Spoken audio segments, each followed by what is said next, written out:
हिंदी साहित्य संपूर्ण घटना चक्र क्विक रिवीजन विद आरती शर्मा। दोस्तों, आपको मेरा चैनल पसंद आए तो इसे लाइक करें, शेयर करें, सब्सक्राइब करें। साथ ही साथ मेरे अगले वीडियोस के नोटिफिकेशंस को पाने के लिए बेल आइकन को प्रेस करें। दोस्तों, आज हम करेंगे घटना चक्र का पार्ट 177 यानी 177। तो चलिए देखते हैं अपने अगले प्रश्न। ध्यान देंगे दोस्तों। प्रश्न है, निम्नलिखित में से कौन सा वर्ण सघोष महाप्राण व्यंजन है? प्रश्न को ध्यान से सुने। निम्नलिखित में से कौन सा वर्ण सघोष महाप्राण व्यंजन है? तो पहली बात तो यहाँ शब्द है प्रश्न में सघोष महाप्राण व्यंजन। ठीक है, तो जैसे ही आपके सामने सघोष आ जाए शब्द, ठीक है, तो आप क्या ध्यान रखेंगे? आप ध्यान रखेंगे तीसरा, चौथा और पांचवा, यानी किसी वर्ग का तीसरा, चौथा और पांचवा, ठीक है, वर्ण। ठीक, अब ये क्या कह रहे हैं? महाप्राण भी हो। कैसा? महाप्राण भी हो। तो महाप्राण के लिए क्या जरूरी है? तो दोस्तों दो, दूसरा और चौथा, ठीक है, दूसरा और चौथा वर्ण, ठीक है। तो कचट तप ये पूरा एक वर्ग है, ठीक है, हर वर्ग के आगे का पहला वर्ण है ये, ठीक है, ध्यान रखेंगे दोस्तों। तो कचट तप ये सूत्र है एक तरह से, ठीक है। अब इसके अनुसार आप देखेंगे कि क वाली लाइन में तीसरे, चौथे और पांचवें स्थान पर आने वाले जो वर्ण हैं व्यंजन, ठीक है, तो वो क्या होंगे दोस्तों? वो होंगे हमारे सघोष, ठीक। और जो दूसरे और चौथे पे आएंगे वो क्या होंगे हमारे? वो होंगे हमारे महाप्राण, ठीक है। तो ध्यान रखेंगे दोस्तों। देखते हैं प्रश्न का उत्तर। ध्यान दें, प्रश्न का सही उत्तर है दोस्तों ऑप्शन बी, झा, ठीक है। झा क्या है? सघोष महाप्राण व्यंजन है। कैसा? सघोष महाप्राण व्यंजन। सघोष क्यों? क्योंकि क, ख, ग के बाद आता है चौथे नंबर पे क्या? घा, ठीक है। तो अगर आप देखें तो दूसरा और चौथा बताया था मैंने महाप्राण का, तो चौथे नंबर पे हो गया ये, ठीक है। इसके अलावा सघोष के लिए क्या बताया था कि तीसरा, चौथा या पांचवा वर्ण हो। तो दोस्तों चौथा है ये। कौन सा है? चौथा है। अगर सघोष की दृष्टि से देखें, ठीक है, या फिर महाप्राण की दृष्टि से देखें, ठीक है, तो ये कौन से नंबर पे है? चौथे नंबर पे, ठीक है। सॉरी, घा नहीं है, झा है। झा से झंडा वाला झा, ठीक है, ध्यान दें। झा से झरना या झंडा, ठीक है, ध्यान दें, चौथा वर्ण है ये, ठीक है। और घा भी वैसे चौथा वर्ण है। पहली लाइन में देखें, चा वर्ग में देखेंगे तो झा होगा, ठीक है। ऐसे ही टा वर्ग में ढा होगा, ता वर्ग में धा होगा और पा वर्ग में भा होगा, चौथा वर्ण, ठीक है। तो ध्यान रखें दोस्तों, इसका सही उत्तर है क्या? ऑप्शन बी, ऑप्शन बी, ठीक है। अगर आपको इसकी डिटेल में व्याख्या देखनी है तो आप मेरे पिछले वीडियोस जरूर देखें दोस्तों, कॉन्सेप्ट आपको क्लियर होते चलेंगे। अगला प्रश्न है दोस्तों, ध्यान दें, क्या है? इनमें से कौन व्यंजन अल्प प्राण है? कैसा है? अल्प प्राण है। तो ऑप्शन सी, चा क्या है हमारा? अल्प प्राण है। अब मैंने आपको बताया था कि अल्प प्राण क्या होते हैं, यानी जिन व्यंजनों के उच्चारण में मुख से कम हवा बाहर आती है, ठीक है, उसे हम अल्प प्राण कहते हैं, ठीक है। यानी कि ध्वनि का कंपन क्या होता है? कम होता है, उसे अल्प प्राण कहते हैं, ठीक है। और जहां पर ध्वनि का कंपन ज्यादा होता है, ठीक है, वहां पर क्या होता है? महाप्राण, ठीक है। तो ध्यान रखेंगे दोस्तों, तो गौर करें। अब मैंने एक बात और बताई थी, जैसे ही आपके सामने आ जाए अल्प प्राण, क्या शब्द आ जाए? अल्प प्राण, तो आप ध्यान रखेंगे दोस्तों, अल्प प्राण में क्या होगा? पहला, ठीक है, ध्यान से देखें, पहला, तीसरा और पांचवा, पहला, तीसरा और पांचवा वर्ण, ठीक है। और अगर बात आ जाए दोस्तों अल्प प्राण के अलावा किसकी? आ जाए अघोष की, तो अघोष ध्वनियां, ठीक है, उसमें पहला और दूसरा वर्ण होता है, ठीक है। इस दृष्टि से अघोष हो या फिर अल्प प्राण हो, दोनों में पहला वर्ण कॉमन होता है, ठीक है। तो ध्यान रखेंगे दोस्तों। तो यहाँ पर क्या दिया है उत्तर में? ऑप्शन सी, च वर्ण। तो च वर्ण क्या है?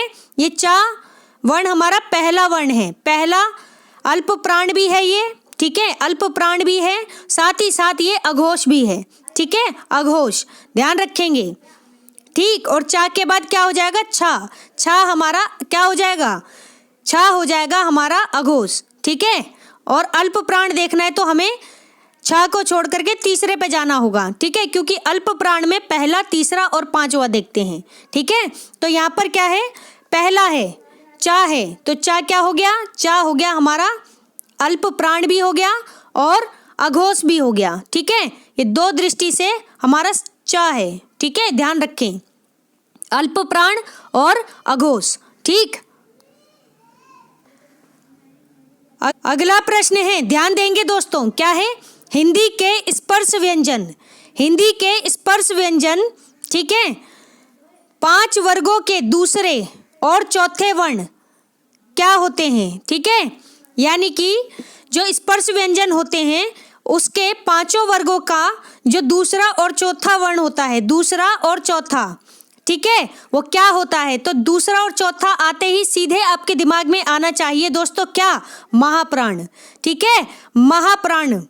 ठीक, तो दूसरा और चौथा प्रत्येक वर्ग के, यानी प्रत्येक स्पर्श व्यंजन के 5 वर्ग में से दूसरे और चौथे वर्ण, ठीक है, क्या होते हैं, महाप्राण होते हैं। दूसरे चौथे से क्या अभिप्राय, जैसे खा से खरगोश, फिर घा से घड़ी। ठीक है, खा से खरगोश, घा से घड़ी, छा से छतरी, झा से झंडा, ठा से ठठेरा, ढा से ढपली, था से थर्मस, धा से धनुष, फा से फल, भा से भालू। ठीक है, तो ये क्या हो गए, दूसरे चौथे। ठीक, ये हो गए हमारे महाप्राण व्यंजन, ध्यान रखेंगे। तो इसका सही उत्तर क्या है दोस्तों, ऑप्शन बी। ऑप्शन बी इसका सही उत्तर है। ठीक है, अगला प्रश्न है, ध्यान दें, क्या है, निम्नलिखित व्यंजनों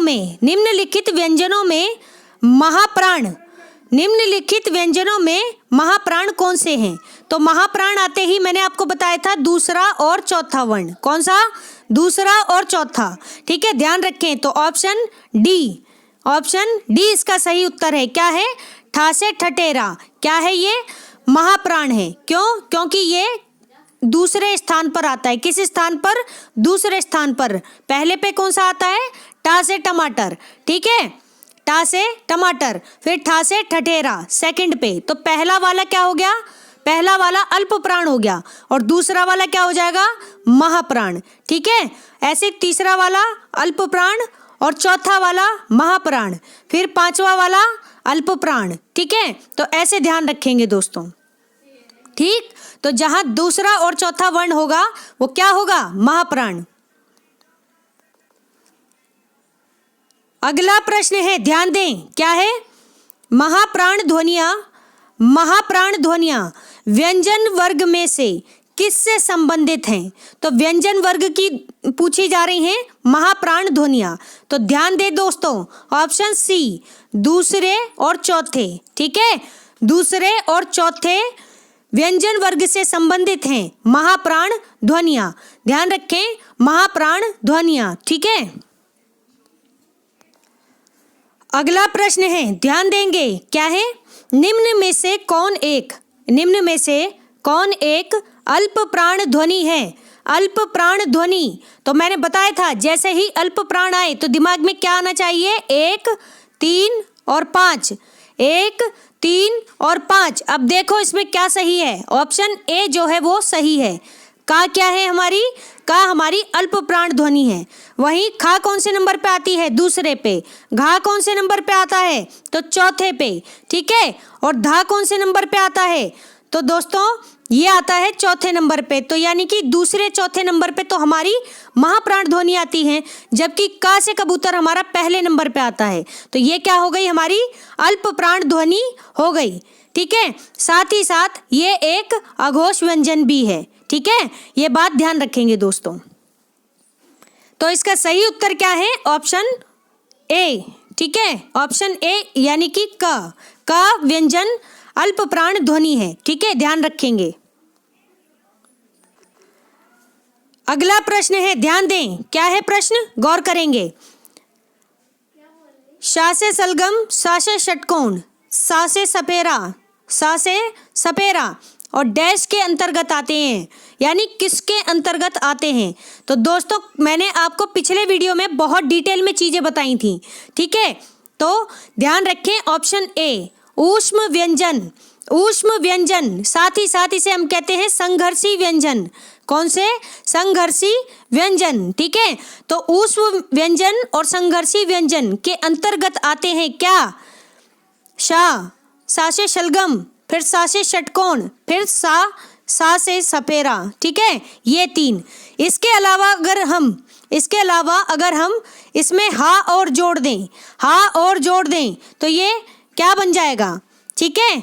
तो ये भी हमारा ऊष्म व्यंजन बन जाएगा, ठीक है। ध्यान से समझेंगे। ऊष्म व्यंजन के अंतर्गत ये चार आते हैं, श, सा और हा, ठीक है। अब देखें व्याख्या, गौर करेंगे। प्रश्न का सही उत्तर क्या है? ऑप्शन ए इसका सही उत्तर है, ऊष्म के अंतर्गत। व्याख्या है, ध्यान दें। शा, सा और हा ये क्या है? ऊष्म व्यंजन है, ऊष्म व्यंजन के अंतर्गत आते हैं, ठीक है।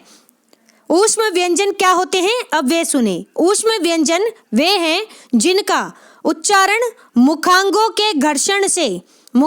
के घर्षण से उत्पन्न ऊष्मा से होता है। ऊष्मा मीन्स क्या होती है दोस्तों? ऊष्मा मीन्स गर्म हवा, ठीक है। कुल मिलाकर के जो हमारे मुख के जो अंग हैं, यानी भीतर के जो पार्ट हैं, ठीक है, उनसे होती हुई जब हमारे मुख से गर्म हवा बाहर आती है घर्षण करती हुई, ठीक है, तो वे क्या होते हैं? ऊष्म व्यंजन होते हैं। तो वो चार होते हैं, कौन कौन से? शा, सा और हा, ठीक है। ये चार तो होते ही होते हैं, ठीक है। तो ध्यान रखेंगे। और ये महाप्राण व्यंजन के अंतर्गत भी आते हैं। किसके अंतर्गत? महाप्राण व्यंजन के अंतर्गत भी आते हैं। तो ये दो बातें आप ध्यान में रखेंगे। प्रश्न ये वाला बहुत ज़्यादा इम्पोर्टेंट है दोस्तों, ठीक है। प्रश्न ये वाला बहुत ज़्यादा इम्पोर्टेंट है। इसी प्रश्न को ये अलग अलग ढंग से पूछ सकते हैं एग्जामिनर। तो आप इस वाले प्रश्न को बहुत अच्छे से समझेंगे, ठीक है। व्याख्या अगर नहीं समझ में आ रही तो आप मेरे पिछले वीडियो को देखें, आपको वहां पर बातें स्टेप बाय स्टेप समझ में आएंगी, ठीक है दोस्तों। अगला प्रश्न है, ध्यान दें, क्या है? इनमें से ऊष्म व्यंजन नहीं है। तो नहीं है वाला प्रश्न है, ऊष्म व्यंजन नहीं है। तो अभी हमने पढ़ा था, सबसे पहले श था, उसके बाद शा से षटकोण, फिर सा से सपेरा था और फिर था हा। तो चार ऊष्म व्यंजन होते हैं, जबकि ला ऊष्म व्यंजन नहीं है। ला ऊष्म व्यंजन नहीं है, ये बात आप ध्यान रखेंगे, ठीक है। ये क्या है ला? तो ला दोस्तों पार्श्व या पार्श्विक व्यंजन है। ला क्या है? पार्श्व, याद रखें, पार्श्व या फिर पार्श्विक, ये दो नाम आ सकते हैं एग्जाम में, ठीक है। पार्श्विक व्यंजन है हमारा कौन सा? ला, ठीक है। और साथ ही साथ ये हमारे क्या है? चारों की ला हमारा अल्प प्राण भी है। क्या है? अल्प प्राण भी है, ठीक है। अल्प प्राण, ध्यान रखें, क्योंकि या, रा, ला, वा ये चार अर्धस्वर होने के साथ साथ संघर्षहीन व्यंजन होने के साथ साथ अल्प प्राण भी हैं, ठीक है। और अगर इसके विपरीत हम देखें तो शा से षटकोण, सा से सपेरा और हा से हल, ये हमारे चारों क्या हैं? ये चारों ऊष्म व्यंजन होने के साथ साथ महाप्राण भी हैं। क्या है? महाप्राण भी हैं, ठीक है। तो ये बातें आप ध्यान रखेंगे दोस्तों, बहुत ही डिटेल की बातें हैं ये, ठीक है। देखते हैं दोस्तों, गौर करेंगे। इसका सही उत्तर है क्या है? ऑप्शन डी, ला, ठीक है। ला ऊष्म व्यंजन नहीं है, ध्यान देंगे, नहीं है, ठीक है। अगला प्रश्न है, ध्यान दें, क्या है प्रश्न? गौर करेंगे, ध्यान देंगे।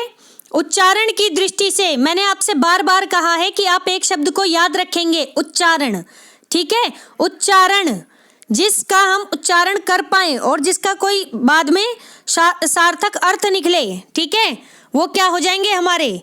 यानी कि ध्वनि से बने शब्द हो जाएंगे, ठीक है। ध्यान दें, उच्चारण की दृष्टि से श, शा और सा ये व्यंजन किस प्रकार के हैं? तो ऑप्शन सी ऊष्म व्यंजन। ऊष्म व्यंजन है, मैंने अभी बताया। साथ में संघर्षी व्यंजन भी है। कौन से? संघर्षी व्यंजन भी है। और इसके साथ ये सघोष व्यंजन भी है। सघोष व्यंजन भी है। और इसी के साथ ये महाप्राण व्यंजन भी है। क्या? महाप्राण व्यंजन भी है। ठीक है, तो ध्यान रखेंगे दोस्तों। ठीक है, अभी हलंत लगा हुआ है, ये हलंत है, इसमें अ जुड़ते ही क्या हो जाएगा? ये पूरा हमारा व्यंजन हो जाएगा। ठीक है, तो ध्यान रखेंगे दोस्तों, ये चार बातें, चारों नाम आपके दिमाग में सेट हो जानी चाहिए। इसका सही उत्तर क्या है? ऑप्शन सी ऊष्म व्यंजन है। श और सा से सपेरा। ठीक है, ध्यान रखें। अगला प्रश्न है, क्या प्रश्न है? ध्यान देंगे, गौर करें। अनुनासिक व्यंजन। अनुनासिक व्यंजन कौन से होते हैं? तो अनुनासिक व्यंजन कौन से होते हैं? मैंने आपको बताया था। क्या बताया था? वर्ग का पंचमाक्षर, यानी कि ऑप्शन डी देखें। वर्ग का जो पंचमा अक्षर होता है वे हमारे अनुनासिक व्यंजन होते हैं।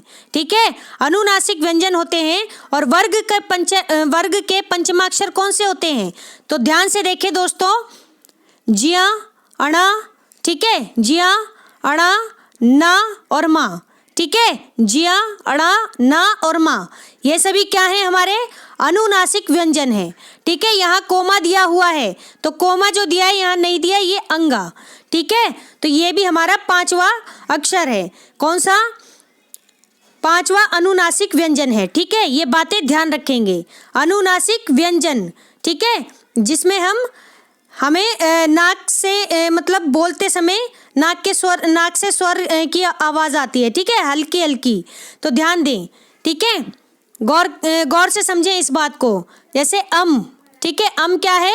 अनुनासिक व्यंजन है। ठीक है, अम, ठीक, अम, सही। और क्या बोलते हैं? जबकि आह क्या है? विसर्ग है। ठीक है, ये ध्यान रखेंगे, विसर्ग। ठीक, तो इसका सही उत्तर क्या हो गया? Option D. ऑप्शन डी, वर्ग का पंचमा अक्षर क्या है? अनुनासिक व्यंजन है। ठीक है, ध्यान रखेंगे। अगला प्रश्न है दोस्तों, ध्यान देंगे, क्या है? अयोगवाह। अयोगवाह किसे कहा जाता है? तो ऑप्शन ए, विसर्ग को हम क्या कहते हैं? अयोगवाह कहते हैं। अयोगवाह स्वर। ठीक है, ध्यान देंगे। अब ये दो होते हैं हमारे, कौन कौन से? एक तो होता है अम, ठीक है, जो कि अनुनासिक, और दूसरा हमारा विसर्ग स्वर, यानी कि आहा। ये दो होते हैं। और ये जब हम करते हैं वर्णमाला, ठीक है, जिसमें हम स्वर पढ़ते हैं, आ से अनार, बड़ा, छोटे आ से अनार, बड़े आ से आम, उसमें जो अंतिम के दो होते हैं, ठीक है, स्वर, वो कौन से होते हैं? अयोगवाह स्वर होते हैं। तो देखते हैं प्रश्न की व्याख्या। तो इसके अनुसार ऑप्शन ए हमारा सही है। ठीक है, ध्यान रखेंगे, ये अनुनासिक, ठीक है, अनुनासिक, और ये हमारा विसर्ग। क्या हो गया? विसर्ग। ठीक है, स्वर हो गई ये। तो देखते हैं प्रश्न की व्याख्या। गौर करेंगे दोस्तों, गौर करेंगे व्याख्या पर, ध्यान दें। अनुस्वार यानी कि अम, ठीक है, ऊपर बिंदी लगी होती है, आ के ऊपर बिंदी लग जाएगी तो ये क्या हो जाएगा? अनुस्वार हो जाएगा। और आ के बाद में क्या लग जाएगी? विसर्गे लग जाएंगी, यानी दो बिंदी जो लगेंगी, डॉट्स, वो विसर्गे हो गई हमारी। ठीक है, संस्कृत में भी आपने पढ़ा होगा। ठीक, इन दोनों को क्या कहते हैं? हम अयोगवाह स्वर कहते हैं। क्या कहते हैं? अयोगवाह। ठीक है, ये ध्वनियाँ ना, तो अब ध्यान से सुनेंगे दोस्तों, यहीं पर ये बात समझनी है आपको कि इनको शामिल किया गया है या नहीं किया गया स्वरों में। तो ध्यान दें, ये दोनों ध्वनियाँ ना तो स्वर हैं, ठीक है, और ना ही व्यंजन है। ठीक है, क्या है? ध्यान से सुने, ये दोनों ही ध्वनियाँ ना तो स्वर हैं और ना ही व्यंजन है। ठीक है, फिर भी अर्थ का वहन करती हैं, लेकिन फिर भी ये दोनों ध्वनियाँ अर्थ का वहन करती हैं, यानी कि अर्थ हमें प्रस्तुत करती हैं, अर्थ समझाती हैं। ठीक है, किशोरी दास वाजपेयी जी, अब एक हिंदी साहित्य में एक व्यक्ति हुए हैं, कौन? किशोरी दास वाजपेयी। इनके शब्दों में इनकी स्वतंत्र गति नहीं है। क्या कहते हैं? कि ये जो ध्वनियाँ हैं, कौन सी? अयोगवाह ध्वनियाँ, ठीक है, इनकी कोई भी स्वतंत्र गति नहीं है, फ्री नहीं है ये, यानी कि ये स्वतंत्र, यानी अकेले इस्तेमाल नहीं हो सकते। कैसे? इसलिए ये स्वर नहीं है। ठीक है, इसीलिए ये स्वर नहीं है, ठीक है। और व्यंजनों की तरह ये स्वरों के पूर्व नहीं बल्कि पश्चात आते हैं, यानी कि और जबकि ये व्यंजनों की तरह स्वरों के पहले नहीं आते, व्यंजनों की तरह ये स्वरों के पहले नहीं आते, ठीक है। जैसे स्वरों के पहले कहने का मतलब क्या है, जैसे हम लिखें, मैंने लिखा आ ब, ठीक है, आ ब, एक शब्द मैंने लिखा आब, ठीक है। तो आब में पहले हमने क्या लिखा दोस्तों, ठीक है, आ, ठीक है, आ लिखा, ये हालांकि एक स्वर है। फिर इसके बाद मात्रा आई, यानी कि इसके अलावा कोई और एग्जाम्पल लेते हैं। जैसे मैंने लिखा कमला, मैंने लिखा कमला, तो कमला में पहले हमने व्यंजनों का इस्तेमाल किया, बाद में हमारी क्या आई, मात्रा आई, यानी कि स्वर आया। तो पहले व्यंजन आएगा, उसके बाद मात्रा आएगी। ये क्या है, पैटर्न है, ठीक है। देवनागरी लिपि का क्या है, पैटर्न है। आप कोई भी हिंदी में जब लिखेंगे कोई भी शब्द, तो पहले व्यंजन आएगा, उसके बाद मात्रा आएगी, यानी स्वर आएंगे, ठीक है। तो ये वही बात कह रहे हैं। क्या कह रहे हैं, एक बात फिर से सुनेंगे दोस्तों, ध्यान से समझेंगे बात। ये बहुत ही डीप बातें हैं, ये आसानी से समझ में नहीं आती, लेकिन अगर आप ध्यान देंगे तो कुछ भी समझना मुश्किल नहीं है, ठीक है। ध्यान से समझें। व्याकरण है थोड़ा सा, क्योंकि बचपन से हमें व्याकरण हमें रटाया जाता है, ना कि समझाया जाता है, ठीक है। एक डेफिनेशन बता दी जाती है और 4 साल 5-6 साल वही एक डेफिनेशंस के साथ बच्चा 8वीं 10वीं 12वीं तक कर लेता है। उसको पता ही नहीं होता कि ये जो डेफिनेशन हमने की है इसका एक्चुअल में क्या मतलब है, ये होते क्या हैं, इसको हमें क्यों पढ़ाया जा रहा है, इसका हम इस्तेमाल कहाँ करेंगे, ठीक है। और जब तक वो समझ पाते हैं तब तक बहुत देर हो जाती है, उन्हें समझ ही नहीं आता। इसीलिए हमारे जो बच्चे हैं, हमारे जो स्कूल के छोटे छोटे बच्चे, ठीक है, वो समझ ही नहीं पाते, रट्टू तोते बना रखे हैं बस, ठीक है ना। उनको कुछ समझ में ही नहीं आता कि वो पढ़ किस लिए रहे हैं। तो जब वो कंपटीशन में बड़े होकर के बैठते हैं तो एग्जाम इसी वजह से क्रैक भी नहीं होता। क्यों, क्योंकि बेस अच्छा नहीं है, ठीक है। ना ही घर वाले ध्यान देते हैं। घर वाले, ज़रूरी नहीं है कि सबके घर वाले एक जैसे नहीं होते, ठीक है, लेकिन मोस्टली ऐसा होता है कि बच्चे भी घर में नहीं पढ़ते हैं, ठीक है ना।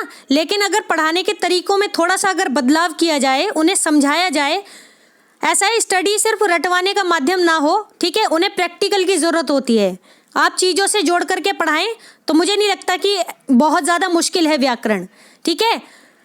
तो अगर ये इस बात को आप भी समझें तो ये आपके लिए बहुत ही बेहतरीन बात होगी और आपके लिए बहुत चीज़ें आसान हो जाएंगी, ठीक है। और मैं तो ये कहूँगी कि आप जितना ध्यान अपने थ्योरी विषय पर देते हैं, ठीक है, जो बाकी की चीज़ें हैं उससे कहीं ज़्यादा ध्यान आप इंग्लिश ग्रामर और हिंदी ग्रामर पे दें दोस्तों। इंग्लिश ग्रामर और हिंदी ग्रामर पे जब आप ध्यान देंगे ना तो बहुत सारी चीज़ें आपकी ठीक होती चली जाएंगी, ठीक है।